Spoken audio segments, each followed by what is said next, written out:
답은 AI 반도체, 또 최대 2차 전지 비교 분석, 2차 전지와 조선 수익의 길, 점상과 함께하는 특별 강연회. QR코드를 인식해 확인해보세요.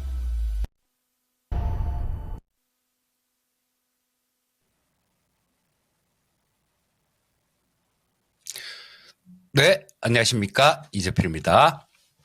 자, 오늘 이 거인의 시선 첫 방송을 하게 됐는데요. 자, 뭐 시장부터 간략하게 좀 짚어보고 넘어가도록 하겠습니다. 자, 요거 코스피 분차트를 보게 되면요. 난리죠. 아침에 이렇게 쭉 밀렸다가 다시 들어올렸다가 좀 밀리는 모습이 나오고 있는데 요거는 우리나라 시장이 외국인들의 놀이터라서 그렇습니다. 자, 왜 놀이터냐? 이 현물 수급 이런 거는 별로 중요하지가 않아요. 선물 수급이 굉장히 중요한데 보시면 이런 모습이죠. 자, 요거 외국인들 선물 지금 뭐 700억 정도 매수를 하고 있네요. 요거를 시간대별로 한번 보시게 되면 이런 모습 나오죠. 참, 예, 해도 어지간하다라는 생각이 듭니다. 자, 여기서 처음에 조금 매도 출발했었죠. 근데 여기서 엄청나게 9시 20분까지 엄청나게 매도가 많이 나오고 있습니다. 거기에 따라서 여기 까만색으로 표시된 부분들이 주가 흐름이에요. 자, 외국인들 선물 시장에서 굉장히 많이 매도를 하니까 이때 한 6,500억 정도까지 외국인들이 매도를 했었습니다. 자, 그러니까 지수는 쭉 딸려 내려오고 자, 이렇게 또 매도를 쳐서 많이 또 밀리니까 또 거기서 청산이 들어옵니다. 자, 여기서부터 또 매수가 들어오죠. 쭉 파란 선, 쭉 매수가 들어오다 보니까 이 까만 선, 지수 자체는 또 쭉 올라갑니다. 지금 최근 들어서 보게 되면 내일 새벽이죠. 엔비디아의 실적 발표가 있으니까 뭐 우리나라 주요 투자 주체들 같은 경우는 그냥 뭐 이렇게 조금 그냥 좀 관망해보자 이런 분위기가 형성되니까 더 마음대로 이렇게 휘두를 수 있는 거죠. 자, 근데 일단은 뭐 이 엔비디아의 실적 발표가 가장 중요하게 그렇게 작용할 텐데요. 제가 월요일 날 명인들의 복귀 시간하고 야인 시대에서도 좀 말씀을 드렸었는데 요거는 엔비디아의 실적은 우리나라 시장에 그렇게 좀 나쁜 영향이 아니라 긍정적인 영향으로 작용할 가능성이 많다라는 생각이고요. 자, 일봉 차트도 한번 보겠습니다. 코스피 일봉 차트인데요. 자, 여기 전고점 근처에서 밀려 내려오는 모습이 나왔죠. 이때 갭으로 떠서 시작했다가 좀 돌파를 해줬으면 참 좋았을 텐데요. 그런 모습이 아니라 좀 밀리는 모습이 나왔는데 자, 지금은 또 지지받을 자리 근처에서 지지를 받고 있는 겁니다. 보시면 22평선이 빨간 선인데요. 이렇게 돌아 나오는 모습이 나오고 있죠. 자, 22평선 근처까지 좀 밀렸다가 지금 아래 꼬리를 달고 움직이는 모습이 나오고 있는데 자, 요런 부분들은 저쪽에서는 지지력이 나타나고 있다라고 봐야 되고요. 자, 오늘 뭐 가장 중요한 거는 보통 보면 큰 이벤트들이 있을 때 그 이벤트 있기 전날 시장에서 좀 힌트를 줍니다. 그거는 외국인들의 선물 수급 동향에서 힌트를 얻을 수 있는데요. 자, 지금 현재 보시게 되면 이 외국인들이 아까 6,500억 매도해서 680억 매수로 바뀐 상태다라는 말씀을 드렸는데 오후장에 여기서 선물 순매수가 좀 더 늘어난다거나 그런 모습이 나와준다라면 이 외국인들 역시 마찬가지로 이들은 뭐 자금력도 있고 정보력도 있는 그런 주체다라고 보셔야 되니까요. 이들이 그 엔비디아의 실적이 시장에 주는 영향은 긍정적일 것이다라고 보는 겁니다. 그러니까 오후장에는 이 부분을 잘 체크해서 보시면 좋을 것 같고요. 자, 일단 뭐 시장 얘기는 요 정도까지 하기로 하고 종목적으로 들어가도록 하겠습니다. 자, 오늘 꼽아본 섹터는 뭐 한 2개 정도로 꼽아봤는데요. 첫 번째는 로봇 관련되는 부분들, 이런 부분들을 좀 말씀드릴 거고, 두 번째는 무탄소 에너지 관련되는 부분들을 좀 말씀드리겠습니다. 자, 로봇 섹터는 의심할 바 없는 상승 초기에 있는 그런 섹터다라고 보시면 됩니다. 자, 그래서 지금 뭐 그렇잖아요. 어떤 이 성장하는 산업들이 초기에 잡고 그게 성장하는 sek터가 아니라 성숙하는 섹터까지 갖고 갔을 때 그럴 때 상상을 초월하는 수익이 나오게 됩니다. 과거에 뭐 저 네이버 같은 종목이 저 IT 주식들이 그런 모습을 보였었죠. 그리고 그 중간에도 굉장히 많습니다. 조선주들도 그런 모습들 보였었고 또 화장품 섹터도 마찬가지 그런 모습을 보였고요. 최근에는 2차 전지 섹터들이 작년까지 굉장히 좋았었죠. 2차 전지 섹터들도 작년에 고점 찍을 때 보게 되면 에코프로 기준으로요. 10년간 한 500배 정도가 올라왔습니다. 그러니까 이 상승 초기 단계, 성장 초기 단계에 있는 종목들 이런 것들을 그냥 사서 쭉 들고 가시는 게 가장 큰 수익을 얻을 수 있는 그런 방법이 되겠고요. 자, 첫 번째 말씀드릴 종목은 레인보우 로보틱스인데요. 이 레인보우 로보틱스 같은 경우는 그렇게 길게 말씀드리지는 않아도 될 것 같아요. 그동안 이 레인보우 로보틱스에 대해서 뭐 계속 굉장히 많이 말씀을 드렸고 어제 제가 이토마토에 가서 방송국에 가서 촬영을 하나 하고 왔는데요. 그 1시간짜리 방송이었는데 레인보우 로보틱스에 대해서 1시간 동안 말씀드린 거 촬영을 하고 왔습니다. 요게 보통 보면 저 경제 TV가 생방송인데 요건 녹화로 진행한다 그러더라고요. 그래 어제 1시간짜리를 촬영하고 왔으니까 그게 내일 목요일 저녁 10시에 방송될 예정입니다. 그 부분을 보시게 되면 물론 뭐 1시간 동안 말씀을 드렸는데도 뭐 중요한 부분들 말씀 못 드린 부분들도 있어요. 하지만 우리 시청자님들께서 보시면 왜 이재필이가 레인보우 로보틱스를 10배 수익을 낼 수 있었는지 그리고 또 지금도 왜 그냥 들고 가는지 그리고 또 왜 아까 말씀드렸던 성장 초기 섹터들 이런 것들을 잡아서 갖고 가야 되는지 그 부분에 대해서 알 수 있으실 거예요. 그래서 이 레인보우 로보틱스는 그렇게만 보시면 됩니다. 최고 기술력을 가진 우리나라 로봇주 중에 원탑이다 이렇게 보시면 돼요. 저는 이 레인보우 로보틱스가 나중에 좀 뭐 성장을 계속해서 피규어 AI나 보스턴 다이내믹스 같은 종목들, 그런 쪽들하고, 그 다음에 뭐 테슬라 쪽, 이런 쪽하고 같이 이 선두 그룹을 형성하면서 전 세계 로봇 시장을 선도할 섹터 중에, 선도할 종목 중에 한 종목이다라고 봅니다. 그렇다면 지금 시가총액이 3조 3천억 정도가 되는데요. 이 시가총액이 비싼 시가총액인가? 결코 그렇지가 않습니다.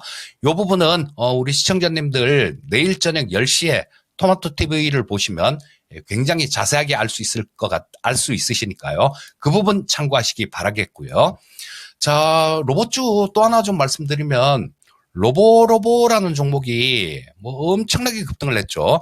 여기서 상한가를 치고 하루 좀 조정을 받더니 그다음 오늘도 19% 정도 급등하는 모습입니다. 로봇 주식 말씀드리면서 이 로보라는 종목도 말씀을 드렸었는데요. 로보하고 레인보우 로보틱스하고 공통점이 뭘까요? 공통점을 그냥 찾으면 쉽게 찾기가 어려우실 겁니다. 왜냐하면 뭐 레인보우 로보틱스 같은 경우는 모든 걸 다 하는 로봇주 그렇게 보셔야 되고 로보 같은 경우는 그냥 교육용 로봇이잖아요. 그리고 기업의 사이즈조차도 다르고 뭐 공통점이라면 그냥 로봇 이렇게 생각할 수도 있는데 공통점은 그게 아니라 원가율입니다. 지금 우리 시청자님들 로봇 투자하실 때 잘 보셔야 되는 게 과연 이 기업이 생존해 나갈 수 있을까? 그런 거를 보셔야 돼요. 이 뭐든지 마찬가지입니다. 성장 초기 섹터에서는 우후죽순격으로 다 움직이는 경우가 많아요. 하지만 시간이 좀 지나고 나면 이게 도태되는 기업들은 다 도태되고 일부 기업들만 살아남아서 시장을 이렇게 주도하면서 엄청난 기업으로 성장하게 되는데요. 그중에 가장 중요한 부분이 로봇 주식들 같은 경우는 원가라고 보시면 됩니다. 이 매출액에서 차지하는 원가가 차지하는 비중, 그 원가율이라고 얘기를 하죠. 로보하고 레인보우 로보틱스는 원가율이 50% 미만입니다. 둘 다 40%대에 있다라는 게 공통점이에요. 자, 지금 요런 것들 만약에 로봇 주식들 보유하고 계신 분들이라면 한번 따져서 살펴보십시오.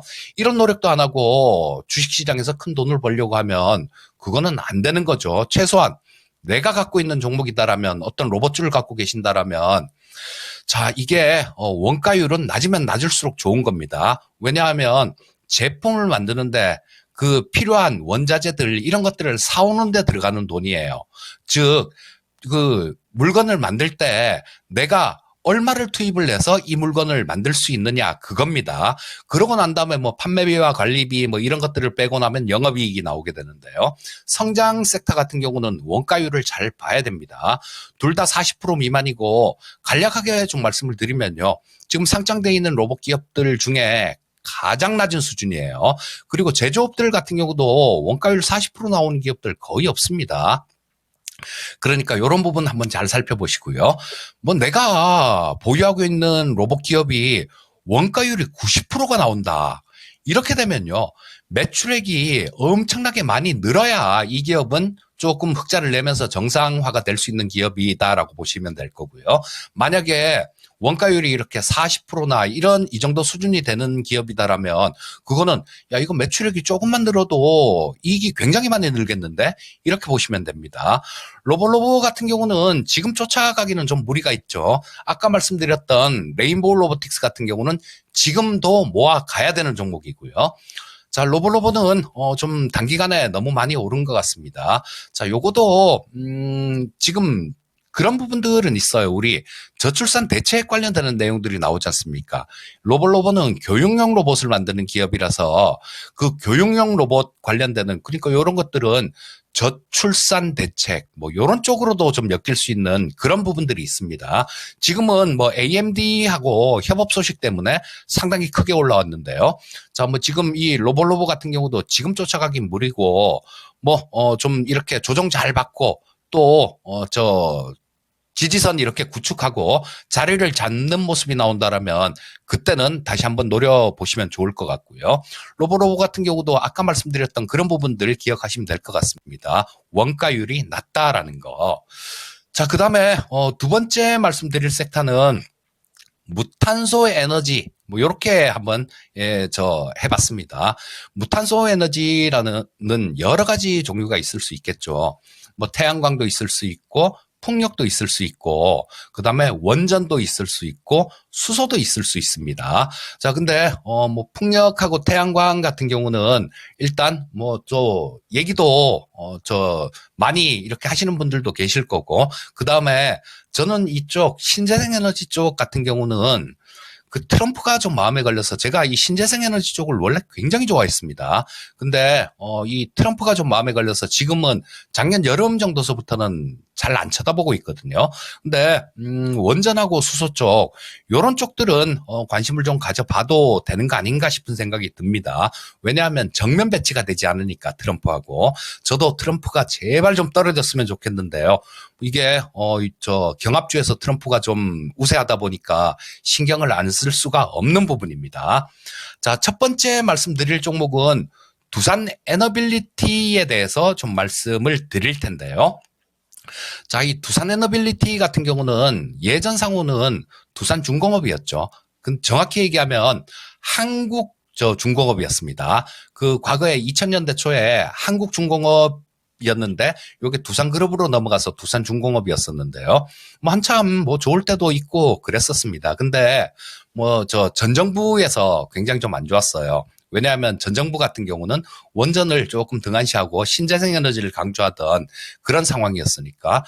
근데 지금 현 정부는 다르죠. 원전 쪽에 신경을 많이 쓰고 있습니다. 자, 그리고 월요일 날 명인들의 복귀에서 이 두산 에너빌리티 같은 종목도 잠깐 좀 말씀드렸는데 그런 부분들이 있습니다. 제11차 전력 수급 기본 계획이라는 게 아마 이달 중에 발표가 될 겁니다. 거기에는 원래 원전을 당초에는 굉장히 많이 하려고 그랬었는데요. 뭐 그거는 조금 축소는 된 것 같아요. 하지만 신규로 대형 원전 2기 정도 그리고 중소형 원전 한 4기 정도를 새로 이렇게 건설하는 거 그런 부분들도 포함이 될 것 같습니다. 자, 그렇게 되면 또 원전 주식들 한번 관심을 받을 수 있을 거고요. 또 하나 뒤에 버티고 있는 거는 체코 관련되는 부분이죠.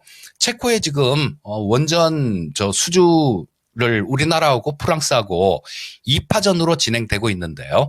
지금 원전 건설 단가가 우리나라가 굉장히 낮아요.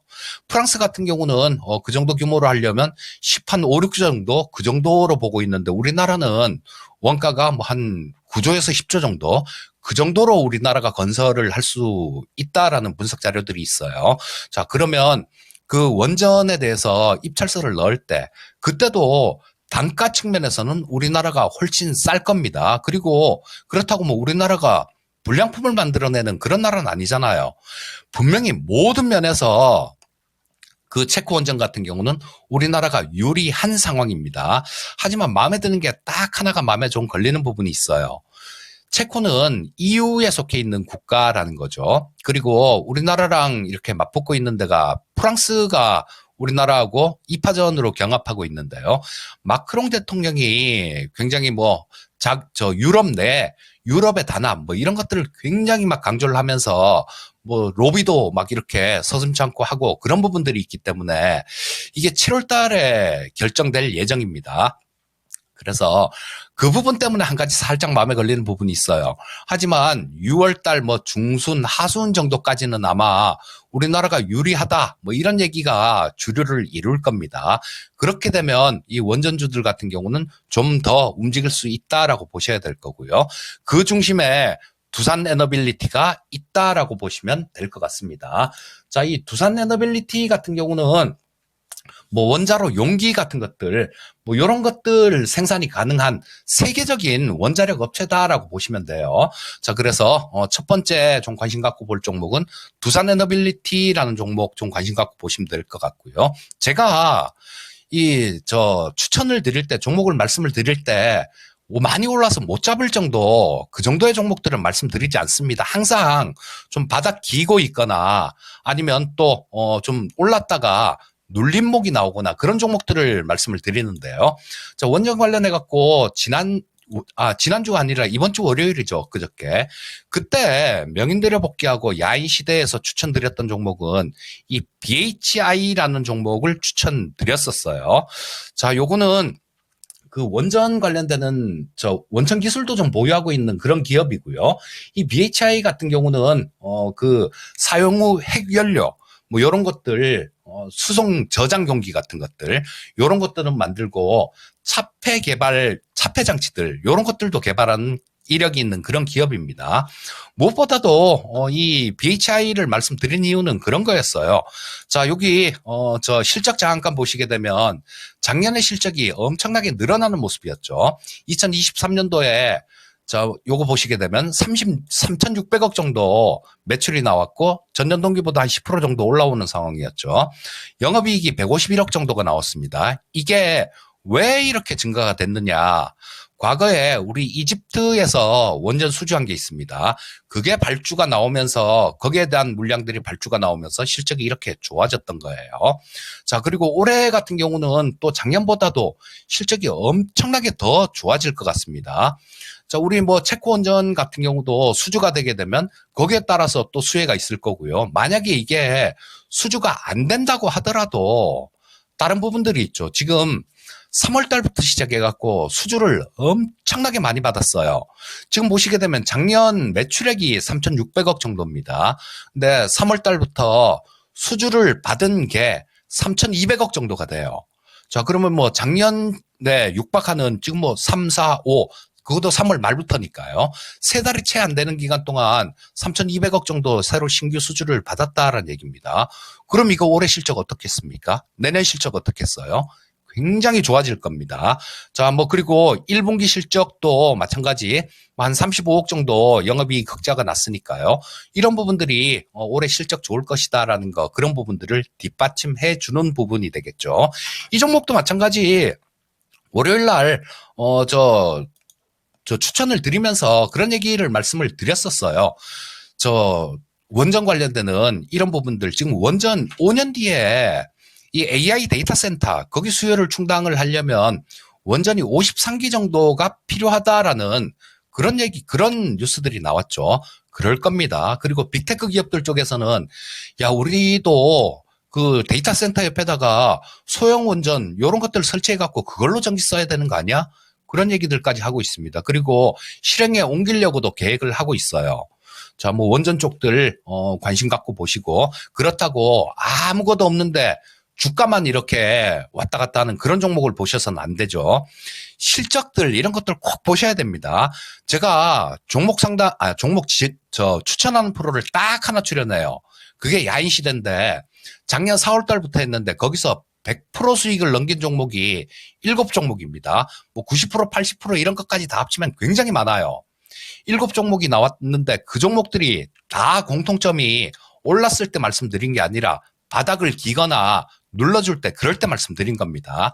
그럴 때 사야 수익률도 훨씬 더 크게 올릴 수 있어요. BHI 같은 경우도 마찬가지 그런 차원에서 말씀드렸던 거고, 요거는 뭐 실적이라는 부분들이 뒤따라올 테니까 그 부분 고려해 보면 뭐 충분히 또 아직도 노릴 수 있는 구간이다라는 생각입니다. 자, 그 다음에는 수소 관련되는 쪽을 좀 말씀드리도록 하겠습니다. 자, 이 수소 같은 경우도 마찬가지예요.